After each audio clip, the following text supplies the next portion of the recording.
رسول اعظم صلی اللہ علیہ وآلہ وسلم۔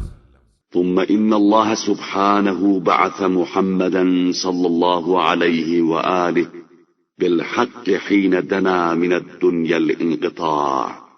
وأقبل من الآخرة الاطلاع وأظلمت بهجتها بعد إشراق۔ اس کے بعد مالک نے حضرت محمد صلی اللہ علیہ وآلہ وسلم کو حق کے ساتھ مبعوث کیا جب دنیا فنا کی منزل کے قریب تر ہو گئی اور آخرت سر پر منڈلانے لگی، دنیا کا اجالا اندھیروں میں تبدیل ہونے لگا۔ وقامت بأهلها على ساق وخشن منها مهاد وأزف منها قياد في انقطاع من مدتها واقتراب من أشراطها وتسرم من أهلها وانفصام من حلقتها وانتشار من سببها،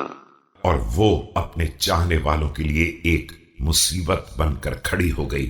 اس کا فرش کھردرا ہو گیا اور وہ فنا کے ہاتھوں میں اپنی مہار دینے کے لیے تیار ہو گئی، اس طرح کہ اس کی مدت خاتمے کے قریب پہنچ گئی، اس کی فنا کے آثار قریب آ گئے، اس کے اہل ختم ہو گئے، اس کے حلقے ٹوٹنے لگے، اس کے اسباب منتشر ہونے لگے۔ وعفاء من أعلامها وتكشف من عوراتها وقصر من طولها، جعله الله بلاغا لرسالته وكرامة لأمته وربيعا لأهل زمانه ورفعة لأعوانه وشرفا لأنصاره۔ اس کے نشانات مٹنے لگے، اس کے عیب کھلنے لگے اور اس کے دامن سمٹنے لگے۔ اللہ نے انہیں پیغام رسانی کا وسیلہ،